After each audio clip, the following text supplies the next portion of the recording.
राजनीति भी एक अजीब शय और जटिल खेल है, जहां दोस्त कभी दुश्मन बन जाते हैं और दुश्मन कभी दोस्त, और सब अपने अपने मकसद के लिए कदम उठाते हैं।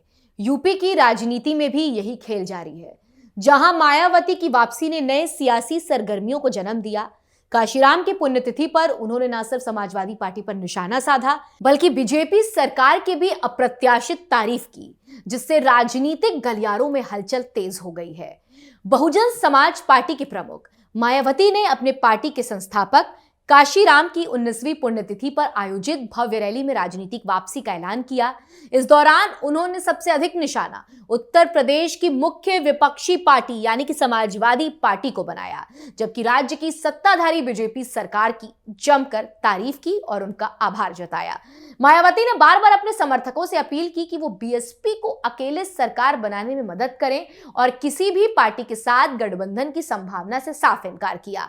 ये नीति 2022 के विधानसभा चुनावों के बाद से उनकी पार्टी के लिए स्थिर रणनीति है। काशीराम द्वारा 1984 में स्थापित बीएसपी ने 2007 में यूपी में अपना सर्वाधिक राजनीतिक प्रभाव हासिल किया था, लेकिन 2019 के बाद से पार्टी का जनाधार कमजोर पड़ता गया। 2022 के विधानसभा चुनाव में पार्टी को मात्र 1 सीट मिली और वोट शेयर में 12.8% तक घट गया, जबकि हालिया लोकसभा चुनाव 2024 में पार्टी का प्रदर्शन और भी कमजोर रहा, जहां उसने एक भी सीट नहीं जीती और वोट शेयर घटकर 9.40% रह गया। उत्तर प्रदेश में लगभग 21% की आबादी वाले दलित वर्ग में भी बीएसपी की पकड़ कमजोर हुई है। पिछले चुनावों में गैर जाटव दलित भाजपा और रुख कर गए, जबकि 2024 लोकसभा चुनाव में जाटव समुदाय के एक बड़े हिस्से ने भी सपा कांग्रेस गठबंधन का समर्थन किया। रैली में मायावती ने अपने समर्थकों की भारी भीड़ जुटाने के लिए धन्यवाद किया और खास तौर पर बीजेपी सरकार को यह कहकर सराहा कि उसने लखनऊ के राष्ट्रीय दलित स्मारक को टिकट बिक्री से प्राप्त राशि का उपयोग स्मारक की रखरखाव के लिए किया, जबकि उन्होंने पिछली सपा सरकार से इस पर धन के दुरुपयोग का आरोप लगाया। लेकिन जब अब वो सत्ता से बाहर है समाजवादी पार्टी, तो अभी 2-3 दिन पहले वो मीडिया में खबर छपवा रहे थे कि हम मान्यवर श्री काशीराम जी के सम्मान में संगोष्ठी करेंगे। लेकिन जब वो सरकार में रहते हैं तो ना उन्हें पीडीए याद आता है और ना मान्यवर श्री काशीराम जी की जयंती और ना ही पुण्यतिथि उनको याद आती है सरकार में रहकर।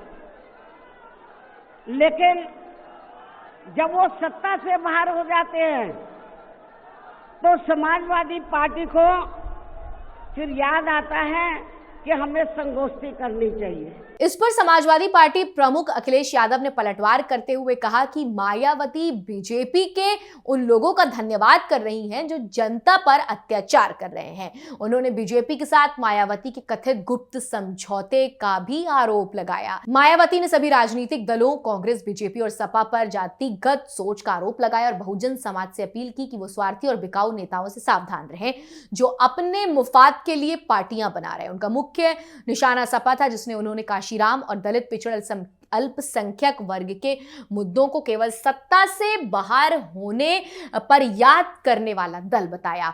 उन्होंने सपा पर आरोप लगाया कि उसने अपने शासनकाल में काशीराम नगर का नाम बदलकर कासगंज कर दिया था। साथ ही उन्होंने कहा कि सपा ने आरक्षण में पदोन्नति के मुद्दे को खत्म किया और अपराधियों को बढ़ावा दिया, जबकि बीजेपी सरकार में भी हालात बेहतर नहीं है। अपने शासनकाल की उपलब्धियों को याद कराते हुए मायावती ने कहा कि उनके समय दलित, पिछड़े और अल्पसंख्यक वर्ग भूखे और बेसहारा नहीं थे, जबकि बीजेपी सरकार गरीबों को मुफ्त राशन दे रही थी जो उनकी अपनी कमाई से नहीं है।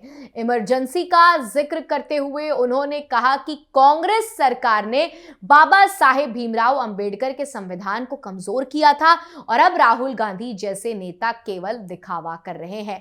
धार्मिक मुद्दों पर भी मायावती ने कहा कि धर्म और आस्था के नाम पर राजनीति नहीं होनी चाहिए और ऐसे मामलों को संविधान के तहत कड़ाई से नियंत्रित किया जाना चाहिए। मीडिया में सपा के वरिष्ठ नेता आजम खान के परिवार से उनके कथित मिलने की अफवाहों को भी उन्होंने खारिज कर दिया और कहा कि वो छुप छुपाकर नहीं मिलती बल्कि हमेशा खुले तौर पर मिलती हैं। काशीराम की पुण्यतिथि पर सपा और कांग्रेस ने भी कार्यक्रम आयोजित किए। अखिलेश यादव ने काशीराम और अंबेडकर की तस्वीरों पर फूल अर्पित किए और कहा कि उनके पार्टी बाबा साहेब अंबेडकर, काशीराम, मुलायम सिंह यादव और समाजवादी विचारकों के मार्ग पर चलती रही। उन्होंने कहा कि उनके पिता ने काशीराम को सांसद बनाने में मदद की थी। बता दें कि मायावती की बीजेपी सरकार की प्रशंसा पर अखिलेश यादव ने कहा कि यह संकेत है कि बीएसपी और बीजेपी के बीच कोई आंतरिक समझौता है। उन्होंने यह भी कहा कि मायावती बीजेपी की भाषा बोल रही हैं जब वो सपा की आलोचना कर रही हैं। वहीं आपको बता दें कि राजनीतिक विश्लेषकों का कहना है कि मायावती का ये वापसी भाषण